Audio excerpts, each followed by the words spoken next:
안녕하세요. 오늘도 사연살롱을 찾아주셔서 감사합니다. 이 글을 쓰려고 되돌아보니 벌써 결혼한 지 17년이나 지났어요. 햇수로는 그렇게 됐지만 사실 아직 제 나이는 36에 불과해요. 어린 나이 일찍 남편을 만났고 그렇게 가족이 되었거든요. 제가 첫째를 19살에 낳았는데 두 집안의 반대가 어마어마했어요. 어디 할 짓이 없어서 고등학생들이 애를 가져서는 집이 망조가 들었다. 됐고 당장 병원 가서 지우도록 해. 어머니, 저 이 아이 꼭 낳아서 기르고 싶어요. 병조랑도 약속했고요. 니네가 지금 나이가 어려서 사리분별 못하지? 우리 병조 앞길 망칠 생각 말고 당장 네 엄마랑 병원이나 가. 엄마, 왜 예린이한테 그래요? 저희가 아무리 어려도 그래도 아이 아빠 엄마인데 선택은 저희가 해야죠. 뭐? 선택? 니들이 지금 뻔뻔하게 그런 말이 나오니? 너 19살에 뭘 해먹고 산다는 거야? 네 형들 봐라. 명문대 졸업해서 지금 서울로 상경에 다 대기업 다니잖니. 네가 그 정도는 못해도 그래도 전문대라도 가서 기술은 배워야지. 내 처자식 내팽겨치고 그렇게 못 살아요. 너 아직 학생이야. 엄마 마음 문드러지는 꼴은 어쩌고. 병주야, 잘 생각해. 이번 한 번만 잘 넘기면 네 인생 앞으로 더 잘 풀릴 수 있다고. 죄송해요. 저 예린이랑 뱃속 아이 책임지고 싶어요. 병조 뜻 존중하고 당신은 얘네 살림 준비나 해줘요. 여보, 지금 그게 무슨 말이에요? 지 형들만큼은 못 살아도 우리 얼굴에 먹칠을 말아야죠. 어머님, 제가 진짜 잘할게요. 그러니까 노여움 푸시고 저랑 뱃속 아이 받아주세요. 어머니? 누가 네 어머니야? 이렇게 병주 홀렸냐? 하여튼 어린 것이 소름 돋아가지고. 너 우리 집이 돈 꽤나 있을 것 같으니까 순진한 평소 꼬신 거지? 엄마, 무슨 말씀을 그렇게 하세요? 아니에요, 어머님. 아니긴 내가 어떻게 하나 보자고. 다행히 고등학교를 막 졸업할 시기여서 무사히 학교는 졸업할 수 있었고 전 그 무렵 아이를 낳아 집에서 육아를 했어요. 10평도 안 되는 투룸에 신혼 살림을 차렸고 남편은 저희를 위해 자동차 정비일을 배우며 돈을 벌었죠. 시댁이 지역에서 큰 고물상을 하였는데 저를 너무 싫어하는 시어머니였기 때문에 시댁에는 어머님이 부르실 때와 가족 행사가 있을 때만 가게 되었어요. 저희가 살림을 차리고 시댁에 갈 때면 늘 시댁 식구들은 저에게 눈치를 주셨고 전 어린 나이에 그 조롱을 받으며 아무 말도 못했던 나날들이었어요. 아니, 동서라고 해야 하나? 19살이 진짜 뭘 안다고 애를 키우는지. 하긴 뭐 예전 전쟁통에는 그 나이에 열어 낳았지. 그래도 그렇지 동서는 본인 인생 없어? 형님은 본인 인생 생각하는 애가 생각 없이 애를 가졌겠어요. 아마 어려도 아버님 재산 보고 서방님 선택했겠죠. 형님들 오해세요. 그런 거 아니에요. 귀신을 속여라. 동서, 아무리 어리지만 그 정도 생각은 있을 거 아냐. 그런데 어쩌지? 아버님은 절대 자식들한테 사업체 물려줄 생각 없으셔. 그리고 동서가 보기에도 우리가 서울 살다가 여기 내려올 일은 없지 않겠어? 그래, 큰형님 말대로 마음을 비워. 혹시나 꼴에 며느리랍시고 뭐 콩고물이라도 떨어지려나 생각 말고. 그런 거 아니에요. 전 그저 병조를 좋아했던 것 뿐이거든요. 뭐 그 나이에 그래도 나쁘지 않게 사는 것도 봤겠지. 귀신을 속여라. 형님 말이 맞아. 솔직히 상고 출신이라고 들었는데 대학 갈 머리도 안 되니까 이참에 순진한 남자 하나 꼬셔서 취직할 생각이었던 거 아니야? 인생이 아깝다 정말. 형님들 인생 아니라고 그렇게 모욕하지 마세요. 저 그런 애 아니거든요. 지금 새파랗게 어린 막내 동서가 우리한테 따지는 거야? 서방님이랑 결혼한 지 얼마 되지도 않아서 이 집안의 룰이랑 기강 좀 알려주려 했더니 어디 고등학교 선배 취급을 하고 있어? 우리가 우스워? 자꾸 형님들이 절 모욕하시니까요. 왜 이리 소란이냐? 아버님 들어오실 때 다 됐는데. 한참을 부엌에서 형님들에게 막말을 듣고 있을 때 어머니가 합세하셨어요. 나 어머님 오셨어요. 나의 어린 동서 집안에 룰 좀 알려주려 했더니 대드네요. 뭐? 예린이 너 형님들한테 대들었니? 네가 뭐라고 형님들한테 대들어? 너 학교 생활도 이렇게 한 거니? 너보다 10살이나 넘게 차이나는 형님들이다. 깍듯이 모셔도 모자를 파네. 참 너는 이쁜 구석이라곤 한 군데도 없니? 어머님, 그게 아니라 형님들이 먼저. 시끄러워. 대낮부터 눈물 빼지 마라. 여기서 괜히 눈물 빼면서 정치질할 생각 마. 네 형님들이 명문대 나오고 얼마나 커리어 우먼인 줄 알아? 너랑은 비교도 안 된다고. 그러니까 앞으로 뭐라고 하거든 말대꾸 하지 말고 내라고 해. 참 서러웠어요. 나이가 어렸지만 그래도 집안에서 대놓고 따돌리는 건 알았거든요. 서럽기도 하고 속상해서 설거지를 하며 훌쩍이고 있는데 퇴근 후 돌아오신 시아버지가 말을 하시더라고요. 막내가 힘든 모양이구나. 그래, 사는 게 다 내 뜻대로 되는 게 없지. 그래도 너 심성 착한 거 다 내가 안다. 그러니까 조금만 버텨. 네 시어머니도 당장에는 화가 많이 나서 그러는 건데 그래도 나중엔 다 풀릴 거야. 힘들겠지만 조금만 이해해줘. 내가 미안하다. 대신 사과할게. 감사합니다, 아버님. 아버님은 별 뜻 없이 하는 얘기였겠지만 그날은 어찌나 위로가 되든지 오히려 더욱 눈물이 났어요.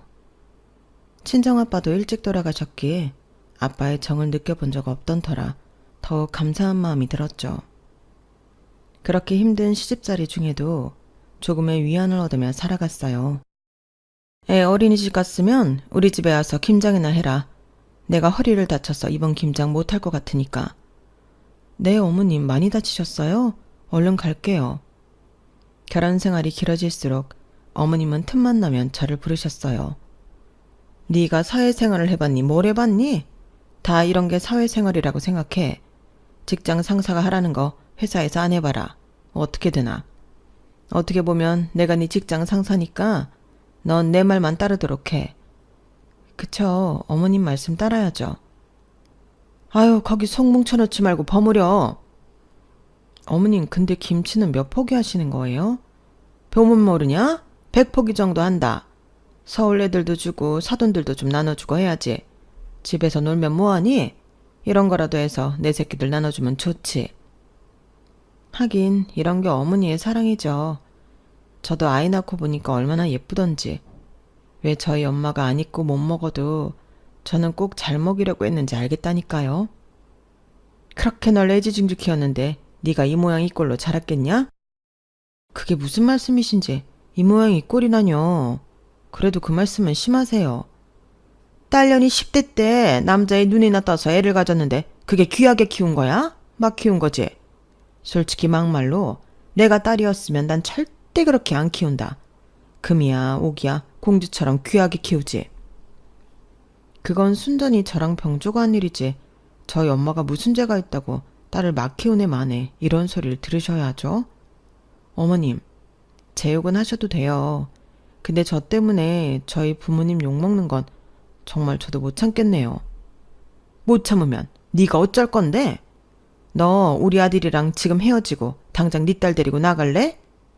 내가 잔정이 많아서 그렇게 사정하는 너 불쌍히 여겼더니 이제 뭐 결혼했다 이거냐? 그게 아니라요. 어머님이 심하셨잖아요. 그러니까 이 꼴 저 꼴 보기 싫으면 네가 나가라고. 이 집에서 너 아쉬워할 사람 아무도 없어. 네가 네 딸만 데리고 나가준다면 너만 나 망한 병조 인생 내가 다시 구제해주면 그만이야. 정말 너무하세요. 너무 억울하고 분통이 터졌지만 남편과 잘 살아보고 싶었어요. 주변에 워낙 손가락질을 많이 받은 결혼과 출산이라 내 가정을 꼭 잘 지키고 싶었거든요. 너 갈 때 김치 가져가. 그래도 네가 있으니까 가져는 가야지.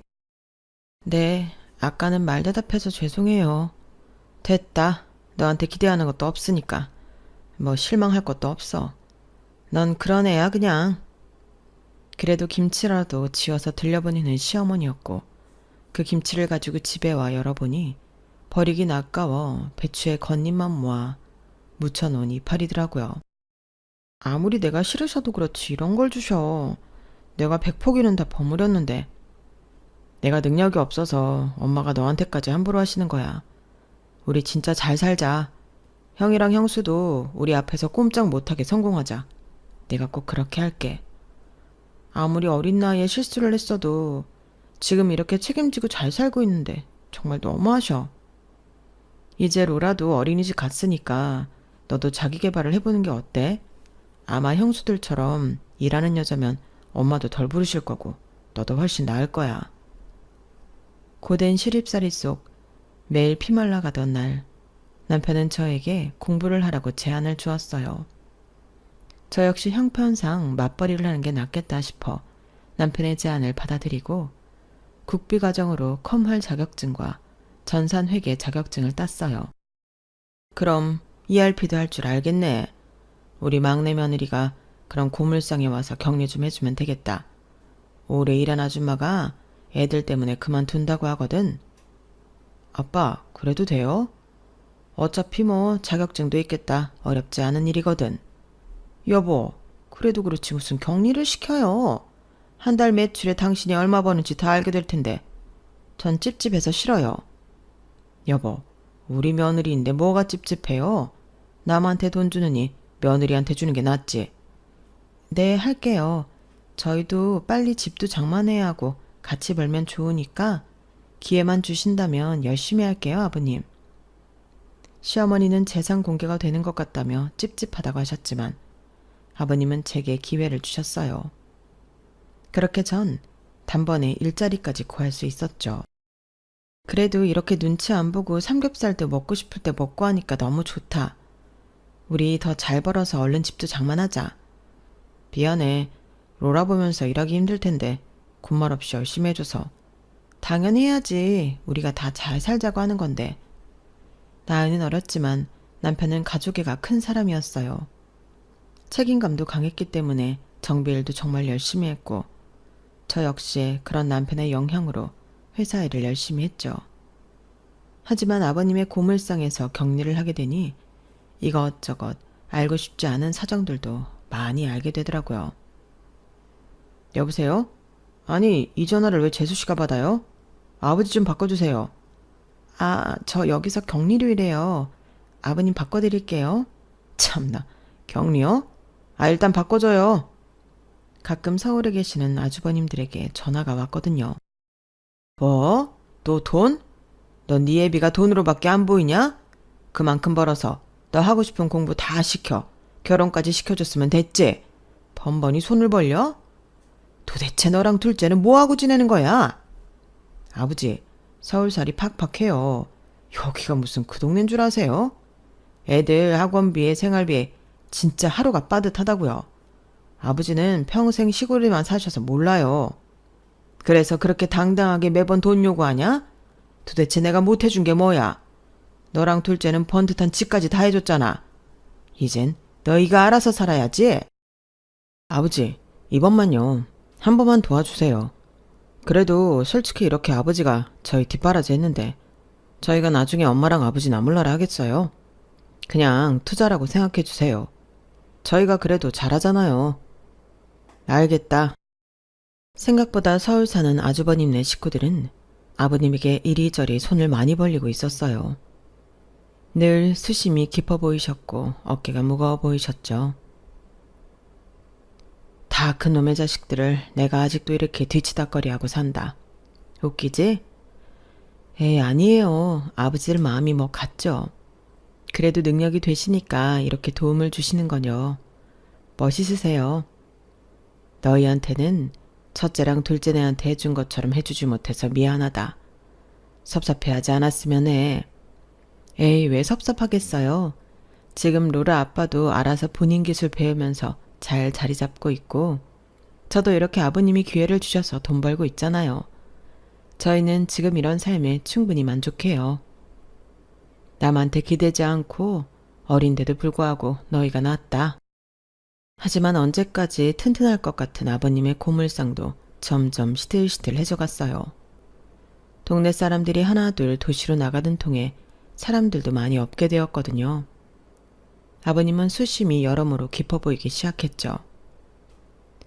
이걸로 애들 다 먹여 키웠는데 아직 이렇게나 건강한데 벌써 매출도 많이 줄었네. 아버님, 걱정 마세요.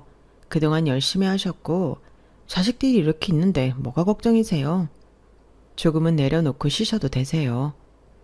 그래? 나보고 그렇게 얘기해준 사람은 또 네가 처음이다. 마누라고 애들이고 매일 그놈의 톤돈. 원래 가장이 이런 건가 싶다가도 나도 사실 사람인지라 힘에 부칠 때가 많았거든.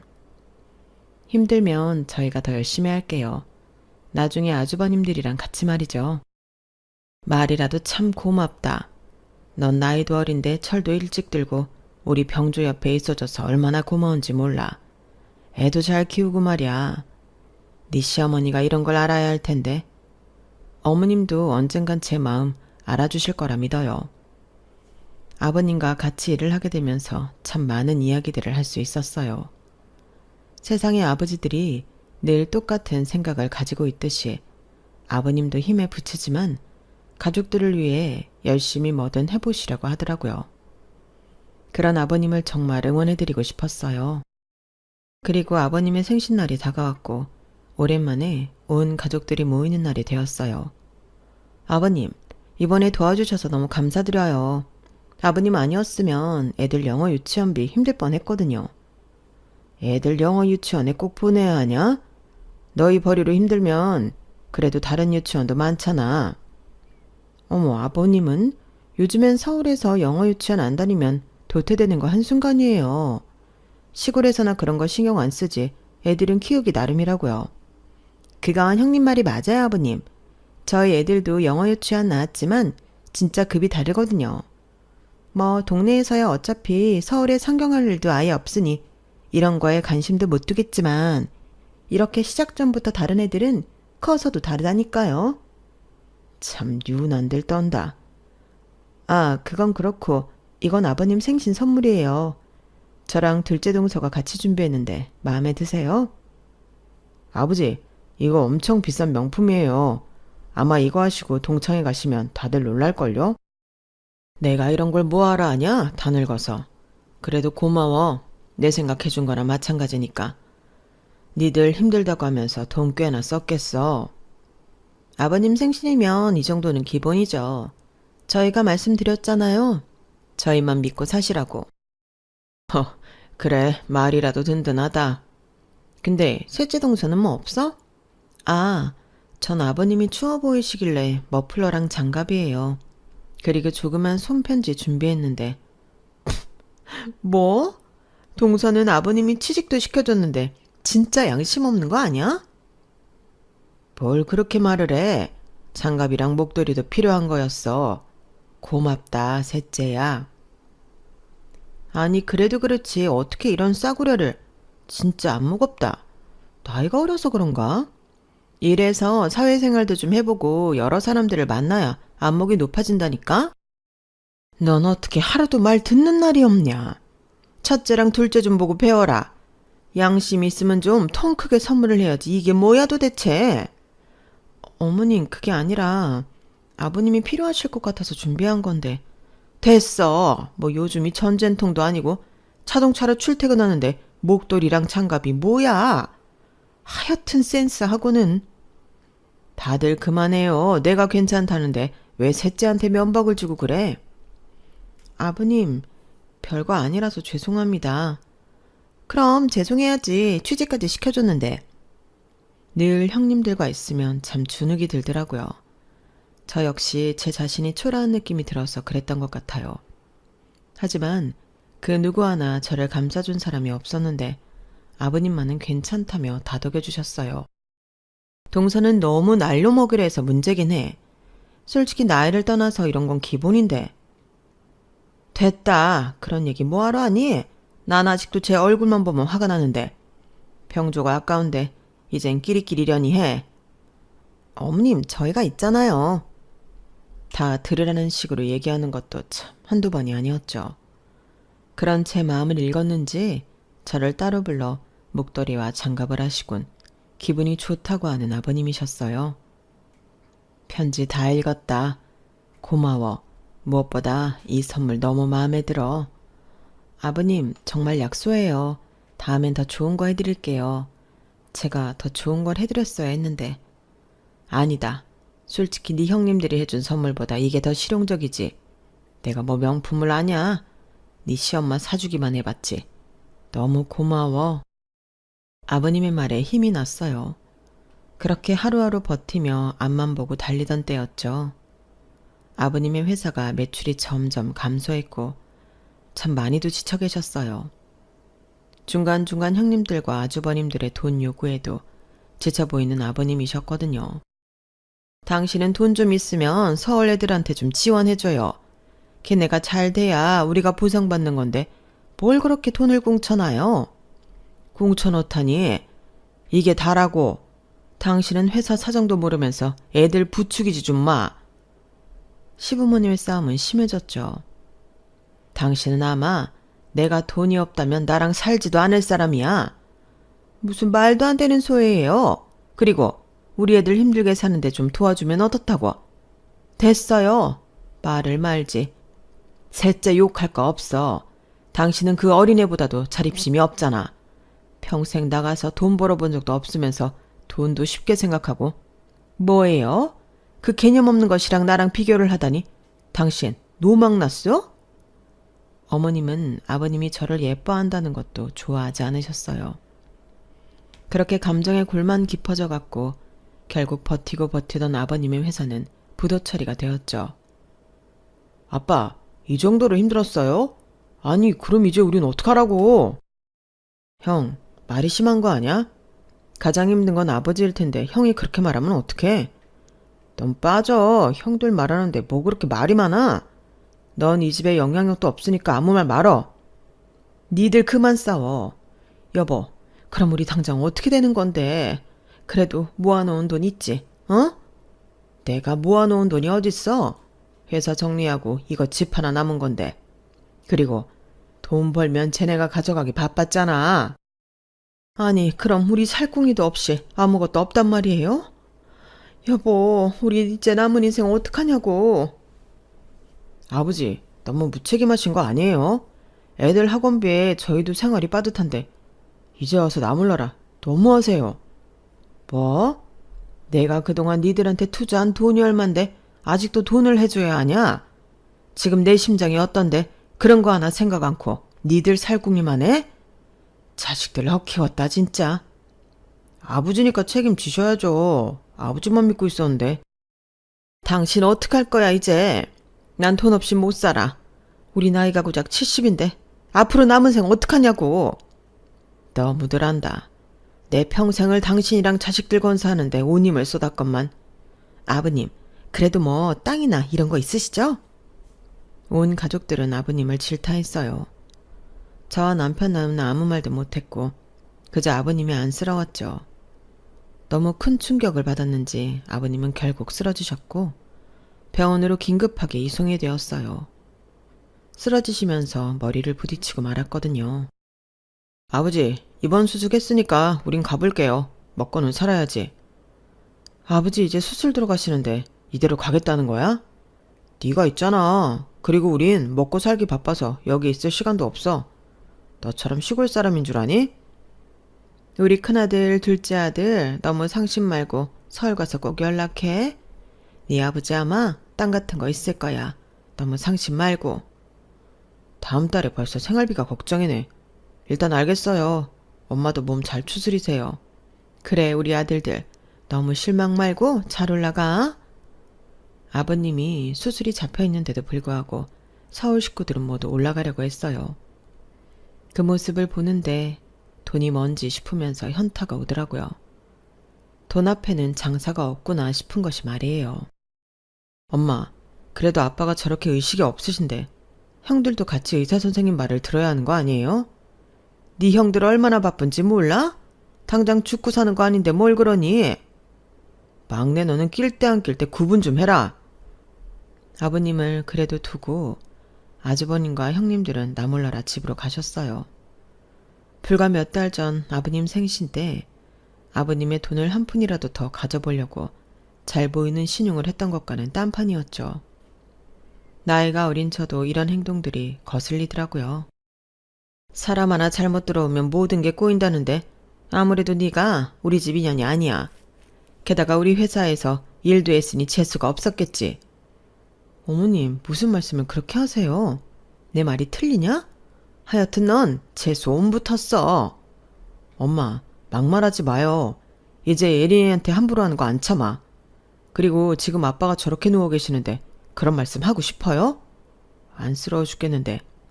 됐어. 갑자기 회사 부도나 내고 나도 네 아빠한테 뭐라고 할 말이 없다. 그나마 노년에 편하게 사나 싶었는데. 의식이 없는 아버님은 그저 누워있을 뿐이었어요. 아버님 너무 안쓰럽다. 평생을 돈만 버시고 식구들을 위해 희생하셨는데 엄마까지 이럴 줄 몰랐어 정말. 니들은 그렇게 연민이 많아서 좋겠다. 병원에 있다가 무슨 일 있으면 전화해. 어머님은 그렇게 집으로 가버리셨어요. 그리고 아버님은 수술에 들어가게 되었고 다행히 수술은 잘 되었다고 하더라고요. 이제 깨어나시기만 하면 됩니다. 병원에 들러 아버님의 손과 발을 닦아드리고 노래도 틀어드렸어요. 세댁, 너무 착하다. 어떻게 매일같이. 아유, 요즘 세댁 같은 사람은 없어. 아니에요. 저희 아버님이 저한테 진짜 잘해주셨거든요. 얼른 깨어나셔야 할 텐데요. 정성이 갸륵하니 아마 곧 일어나실 거야. 누가 시키지 않아도 늘 아버님을 뵙고 오는 것이 일상이었어요. 아버님은 참 오래도 주무시더라고요. 그날도 아무렇지 않게 아버님 손발을 닦아드리는데 덥석 제 손을 잡으셨어요. 어머 아버님, 정신이 드세요? 의사 선생님 부를게요. 아니야. 우리 집 서재 쓰레기통 아래를 들춰봐라. 그게 무슨 소리세요? 아버님, 아버님! 아버님은 그 말씀을 하시고 다시 눈을 감으셨어요. 선생님, 아버님이 방금 깨어나셨거든요. 희망은 있으니 조금 더 기다려 봅시다. 이것저것 검사도 할게요. 의사 선생님의 말씀에 조금 더 기다리게 되었고 아버님이 깨어나셔서 하신 말씀이 생각나 시댁으로 향했어요. 시댁에 가보니 형님들과 시어머니가 얘기를 나누고 계셨어요. 아니 네가 웬일이냐? 오늘 아버님 눈 뜨셨어요. 의사 선생님께서 조만간 일어날 수 있을 것 같다고 조금만 기다려보자고 하세요. 일어나 봤자 뭐가 달라져? 네 시아버지 일어나면 니네가 모시고 가라. 네? 어머님은 어쩌시고. 난 서울 큰아들네로 갈 거야. 애미야, 그래도 되지? 여긴 동네가 좁아서 네 시아버지 망한 거 소문이 파다해. 얼굴을 들고 살 수가 없어. 어머 어머님, 그래도 갑자기 이렇게 말씀하시면 곤란하죠. 솔직히 도시 생활도 얼마나 힘든데. 아니 니들이 그랬잖니? 너희들만 믿으라고. 첫째네 몇 달, 둘째네 몇 달 이렇게 있으면 되잖아. 어머님, 저희 집도 좁은데 그거는 좀 아니죠. 가끔 놀러 오시는 거야 괜찮지만. 그리고 아버님이 깨어나시면 당연히 옆에 있어드려야 하지 않겠어요? 내가 이 나이에 아픈 남편 병수발할 일 있어? 나도 즐기며 살고 싶어서 그래. 아니, 니들 지금 싫다는 거냐? 싫다는 게 아니라 저희도 바쁜 서울 생활인데 갑자기 오신다고 하니 당황해서 그렇죠. 그 얘기는 못 들은 걸로 할게요. 솔직히 그건 좀 아닌 것 같아요. 아버님이 눈을 뜨셨다는 소식에도 시어머니와 형님들은 아랑곳하지 않고 본인들 이야기하기 바빴어요. 전 정말 절레절레하며 시아버지가 말씀하신 서재에 가서 쓰레기통 아래를 보았고 그곳엔 아주 놀라운 것이 있더라고요. 아버님 명의로 된 통장에 자그마치 56억이라는 돈이 있었거든요. 전 너무 놀라 통장을 들고 다시 병원에 갔고 마침 병원에서는 의식을 점점 되찾고 있는 시아버지가 있었어요. 그리고 놀라운 말을 들을 수 있었죠. 6개월 만에 깨어난 시아버지의 한마디에 시댁 재산이 전부 제 것이 되어버린 거예요. 아버님, 이게 어떻게 된 일이에요? 봤냐? 내가 이걸 언제 줄까 하다가 이제서야 준다. 하마터면 알려주지도 못할 뻔했어. 다 네 거야. 아니, 그게 어떻게 제 거예요? 아무리 내가 어려워도 남의 거는 손 안 댄다. 네가 내 생일에 편지와 함께 껴서 준 로또, 그게 1등이었어. 네? 정말요? 근데 어디 그게 내 거야? 네 거지. 한 푼도 안 썼어. 제가 아버님한테 드린 건데 이 돈을 어떻게 받아요? 아버님 힘드신데 이거 쓰세요. 저흰 괜찮아요. 사실 전 가끔 로또를 사면서 당첨을 꿈꿨어요. 벼락 맞는 것보다 힘들다는 로또 당첨이었지만 시아버진 생신날 작은 선물과 함께 그나마 제가 제일 소망하는 로또를 같이 드렸거든요. 이걸 왜 나를 주냐? 제가 변변치 않게 매번 해드리는 것도 없는데 제 행운의 기운을 담아서 드릴게요. 살다 살다 이런 것도 받아보고 우리 며느리 최고다. 1등 되면 네 거다. 아니요. 1등 되어도 아버님 거예요. 아버님은 회사가 힘드신 상황에서도 제 돈이라며 절대 1원 한 장 쓰지 않았어요. 그렇게 저는 갑작스럽게 돈방석에 앉게 되었죠. 아버님, 지금 상황 많이 힘드시잖아요. 이거 쓰세요. 아니다. 필요 없어. 어차피 회사 정리하면서 있는 돈 탈탈 털어 빚도 다 갚았다. 이제 욕심도 없어. 얼마나 졸리던지 의식을 찾으려고 해도 잠이 그렇게 오더라. 그래도 힘드신데 여윳돈은 가지고 있으셔야죠. 돈 가져갈 때만 그렇게 알랑방귀들을 끼더니 내가 아프니 한 번도 안 찾아왔지? 오로지 너랑 셋째만이 오더구나. 목소리 자주 들었어. 아버님, 그건 그거고 돈은 돈이에요. 아니야. 네 돈인데 내가 어떻게 쓰겠니? 아버님은 의식을 잃고 쓰러진 와중에도 다 기억이 난다고 하였어요. 가끔 가족들이 와서 했던 얘기도 들렸다고 했고 눈을 뜨고 싶었으나 참 졸렸다고 하더라고요. 다행이네요. 그래도 연세에 비해서 너무 건강하세요. 의사 선생님은 이상 소견 없다는 말로 재활치료를 잡아주시곤 퇴원을 말씀하셨고 그렇게 아버님은 퇴원을 하게 되었어요. 아버님이 깨어났다는 소식에도 다른 사람들은 와보지도 않았고 오로지 저와 제 남편만이 아버님을 돌봤어요. 그리고 한사코 통장을 받지 않겠다고 했지만 아버님은 강경하셨어요. 그렇게 퇴원을 하였고 일단 집으로 모시고 가게 되었어요. 아버님이 퇴원을 했다고 하니 그래도 서울에서 식구들이 모여 있더라고요.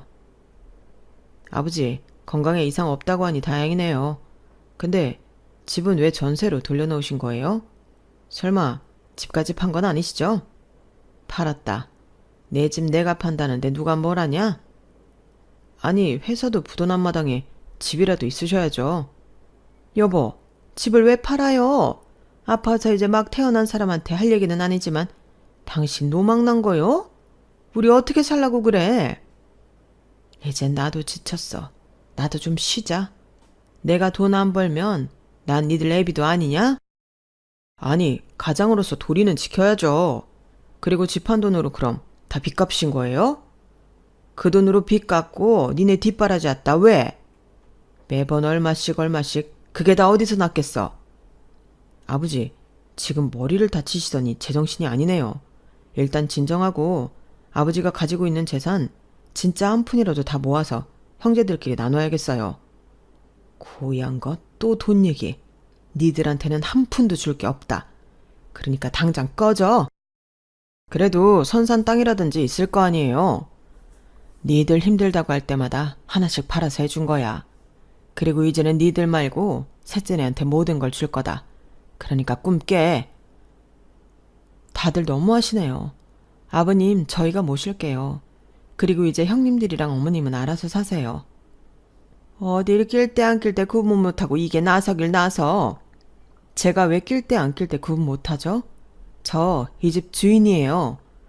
동서 미쳤어? 사리 분별 안 되나 본데 빠져 있어. 제가 이 집 샀어요. 그러니 아버님한테 더는 뭐라고 하지 마시고요. 이제 아버님은 편하게 지내시고 싶어 하시니 이 집에서 다들 나가세요.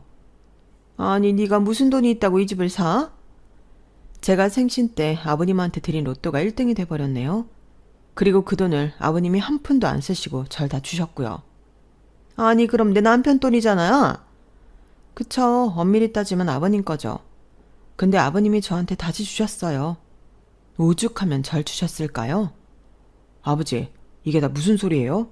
재수 씨한테 주시다니. 셋째 말이 맞다. 로또 1등 됐고 그 돈 다 이미 셋째네한테 줬으니 개털이야. 여보, 미쳤어요? 그 돈을 왜 채를 줘?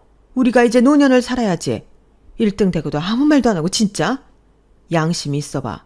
셋째가 나한테 준 로또인데 내가 어떻게 될 거야? 설사 4명이라고 한들 난 셋째한테 다 줬어. 그렇게 아버님의 모든 것은 제 것이 되었죠. 받지 않으려 했지만 아주버님들과 형님들을 보니 받지 않으면 안 될 것 같더라고요. 이젠 저희가 아버님 모실 거니 더 이상 아버님한테 연락하지 마세요.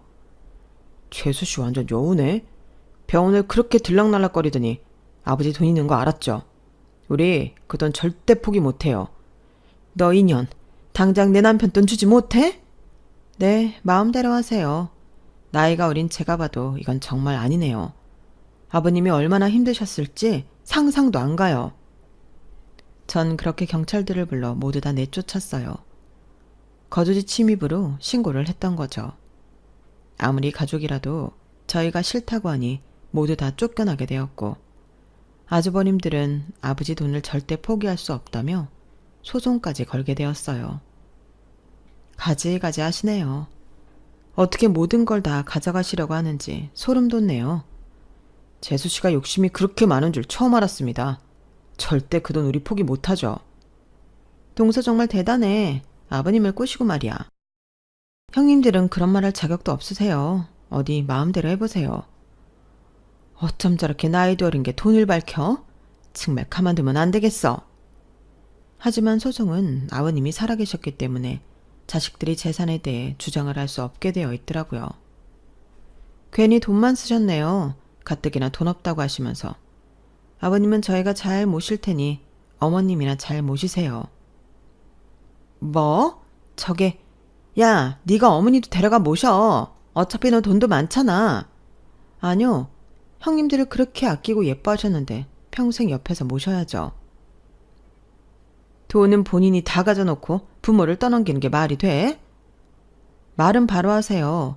그리고 이 로또에 지분 있으세요? 어디서 대놓고 돈을 달라 말아요. 저희 어리다고 무시하지 마세요. 지금 본인들 어머님 떠넘기려고 하는 거 다 아니까요. 형들, 그리고 형수들 다 그만해요. 막말로 돈 아니면 아버지 거들떠다 안 보셨으면서 이제 와서 저도 도저히 못 참겠네요. 야, 너 지금 돈 좀 생겼다고 우리 무시해? 이제부터 무시해 드릴게요. 저희가 이렇게 처음으로 대들면서 얘기를 하자 모두 놀란 눈치였어요. 그러자 약삭 빠른 둘째 형님은 갑자기 태도를 변화하더니 나긋나긋하게 저를 대하기 시작하더라고요. 그 모습도 코미디가 따로 없다고 느꼈어요. 그래도 우리 가족이었는데 딱 3억씩만 주면 안 될까? 우습네요. 그렇게 배운 거 없다고 무시했던 형님들이 저에게 돈을 달라고 하니 돈이 무섭긴 무서워요. 근데 어쩌죠? 형님들 드릴 돈 있으면 차라리 불쌍한 이웃에게 나눠주겠어요. 솔직히 동서는 돈 필요 없잖아. 욕심도 없던 사람이 왜 이래? 우리 서울에서 진짜 살기 힘들어. 아무리 벌어도 윗빠진 독에 물 붓게 하는 심정이란 말이야. 응? 그건 제가 할 바 아니죠. 그리고 누가 서울 사시랬나요? 애들 영어 유치원 보낼 돈 아껴서 살림에 보태세요 그럼. 뭐야? 언제까지 그게 네 돈일 것 같아? 내가 아는 사람 변호사에 검사 줄줄이 스펙이 빵빵해. 가만 안 둘 거니까 기대해. 네, 기대하고 있을게요. 형님들은 분해해왔고 아주버님들도 마찬가지였어요. 종종 찾아와 아버님에게 읍소도 하는 가족들이었죠. 아버지, 저희가 철이 없었어요. 아버지 아픈 거 먼저 들여다봤어야 하는 건데 그러니까 노여움 푸시고 인간적으로 재수 씨한테 모든 걸 다 주는 건 좀 아니잖아요. 저희가 자식들인데. 너희한테 못해준 거 없다. 있는 만큼 최선을 다했어. 이제 니들이 알아서 살고 더 이상 나한테 이것저것 바라지 말아라. 실망했다면 보지 않고 살아도 상관없어. 나 병상에 있는 동안 니들 없는 셈 치면 된다고 몇백 번 다스렸다 이 마음. 아버지, 그땐 힘들어서 그랬어요. 됐어. 변명 말어. 이제는 찾아오지도 마. 아버지, 솔직히 셋째 배운 것도 없고 사고 쳐서 아버지 속만 상하게 했는데 뭐가 믿을 게 있다고 이러세요? 배운 거 없고 내 속 썩였어도 니들만 하겠어? 난 니들을 정말 내 목숨처럼 키웠어. 셋째한테는 기대도 없었지만 니들한테 해준 거에 반의 반도 못 해줬어. 니네 집장만 하나씩 다 해줄 때 얘네는 지들 돈으로 월세방 얻어서 생활했던 애들이야. 내가 그때 알아봤어야 했는데 다신 찾아오지 마. 그리고 네 엄마한테도 엮이고 싶지 않으니까 전화 좀 그만하라고 해라. 아버지, 그래도 어떻게 이렇게 칼 같으세요? 니들은 나 누워있을 때 칼같이 절연하려고 하지 않았냐? 너희는 되고 나는 안 돼? 다 뿌린 대로 거두는 법이야. 하지만 언제나 똑같은 말뿐인 아버님이었어요. 결국 소득 없이 늘 서울 식구들은 돌아가야 했고 저흰 작은 아파트를 마련해 아버님을 모셨죠. 그냥 난 작은 빌라 같은 데 하나 얻어서 살면 된다니까 뭘 같이 살자고 그러냐? 아버님, 뇌출혈도 있으셔서 안 돼요. 고맙다. 예나 지금이나 늘 나를 챙기는 건 너희뿐이다. 해준 것도 없었을 텐데 나를 살뜰히 챙기는 너희 보고 깨달았어. 그럼 이제는 건강만 하세요. 그게 저희 소원이니까요. 저희 더 잘 되는 거 보셔야죠. 아버님은 늘 저희에게 고마워하였어요. 저희는 아버님이 주신 당첨금으로 아버님의 노후 자금을 만들어드리고 남은 돈으로 남편의 정비소를 차렸어요. 고마워. 아버지가 예린이 너한테 다 양도하신 건데. 그 돈이 그 돈이지. 자기가 잘 되면 나도 잘 되는 거야. 남편은 오히려 정비소를 차리는 것도 미안해하였지만 전 이게 맞다는 판단이 들었어요. 어린 나이부터 정비소에서 일을 배운 남편은 본인 정비소를 갖게 되자 정말 더 열심히 일했어요. 이 지역 정비소들 중에 제일 사기 없고 진짜 제일 잘하는 곳 같아서 내가 소개도 많이 시켜줬다니까? 감사합니다. 더 열심히 할게요. 젊은 사장님이 아주 싹싹해서 마음에 들어. 감사합니다. 늘 찾아주시면 최선을 다할게요. 고물상하던 박신의 막내 아들이라고 하던데 역시 그 아버지의 그 아들답네. 아버지 닮았다고 하는 게 최고의 칭찬이죠. 감사해요. 진심은 언젠가 통한다고 하죠. 그렇게 저희의 진심이 어딘가에 계속 닿더라고요. 정비소는 잘 되었고 저희는 집을 넓혀 이사도 갔어요. 지금은 많은 여유를 찾아서 이제 이곳저곳 둘러보고도 살고 있어요. 아버님이 어머님과 이혼하지는 않았지만 그래도 따로 살고 계시는데 늘 아버님 곁으로 오고 싶어 하시는 어머님이었어요. 여보, 잘 생각해요. 늙어서는 부부밖에 남는 게 없는 건데 셋째네한테 돈 돌려달라고 하고 서울 애들한테 나눠줘요. 당신 그런 얘기할 거면 연락도 하지 마. 애들이나 당신 지긋지긋하게 연락 와서 받아줬더니 또 그 소리. 알겠어요. 다신 그 소리 안 할게요. 그래도 애들이 이제 당신 생각도 하고 그러니까 마음 좀 풀어요. 아니면 내가 갈 테니까 우리 작은 집 하나만 셋째한테 해달라고 하면 안 될까? 웃기는 소리 마. 당신이라면 지긋지긋해. 당신도 그렇겠지만 난 이제 자유롭고 싶어. 그렇게 좋아하는 첫째랑 둘째 끼고 사니까 당신도 좋을 거 아냐? 남편년만 하겠어요? 참나 속상해서. 아프다고 하니 몸조리나 잘해. 저희를 무시하던 서울 식구들을 간혹 명절에 가끔 보는데 전세는 완전 역전되었어요. 그런 일이 있고 인연을 끊었다가 요 근래 어머님 건강이 많이 쇠약해졌다고 해서 왕래를 한 지 얼마 되지 않았거든요. 거의 10년 만에 보는 가족들인데 10년 동안 무슨 일이 있었던 건지 예전에 알던 형님들과 아주버님들의 기세가 아니었어요. 저희도 시간이 지남에 따라 많이 달라졌지만 가족들은 거의 다른 사람이라고 생각해도 무방했죠. 어머 동서, 이거 새로 산 스카프야? 진짜 비싼 건데. 역시 동서는 능력이 되니까 이런 거 척척 사는구나. 아, 네 뭐 이번에 하나 장만했어요. 젊어서 그런지 뭐든 잘 어울리네.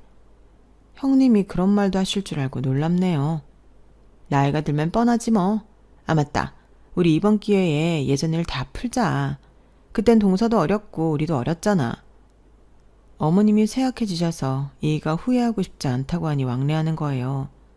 그리고 예전에 제 나이가 형님들 나이인데 어리지도 않았던 형님들이 왜 어린 저에게 그랬는지 아직도 의문이네요.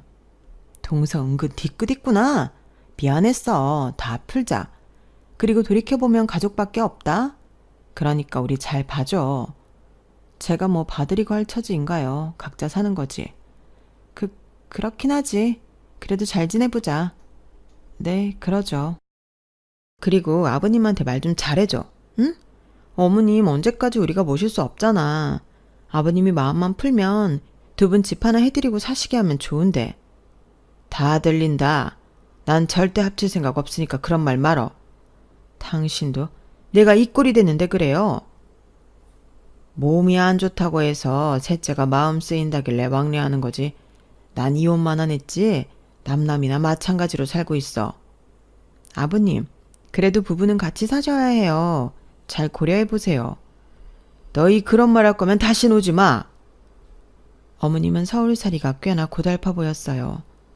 오랜만에 보아도 저에게 아는 척은 안 했지만 은근슬쩍 제 남편에게 본인의 힘든 사정을 계속해서 말씀하신다고 해요. 하지만 남편은 들어만 드릴 뿐 절대 모신다고 하진 않아요. 아무리 효자여도 본인이 여지껏 형들과 비교당하며 살아온 세월을 잊을 수가 없다고 했거든요. 제일 무시당하던 셋째 아들에게 이제는 기대려고 하는 어머님과 형들. 참 속물 같지만 때로는 인간이니 그러려니 하기도 해요. 고된 서울살이 시어머니마저 모시기 싫어서 늘 머리를 굴리는 형님들이 대단하다고 느낄 때도 있지만 지금 이렇게 제가 달라진 모습을 보일 수 있어서 기쁠 때도 있어요. 예전이랑 많이 달라진 이삼, 그래도 힘들었던 때를 꼭 기억하고 살려고 해요. 돈 없는 서러움을 많이 받아봐서 남들에게는 그러지 말아야겠다는 생각도 하고 있어요. 언제나 이 행복이 지속되기를 바라면서 글을 마무리해 볼게요. 추운 날씨 조심하세요. 여러분, 사연 댓글에 응원과 현명한 조언 부탁드려요. 좋아요와 구독은 저에게 큰 힘이 됩니다. 오늘도 좋은 일 가득하세요.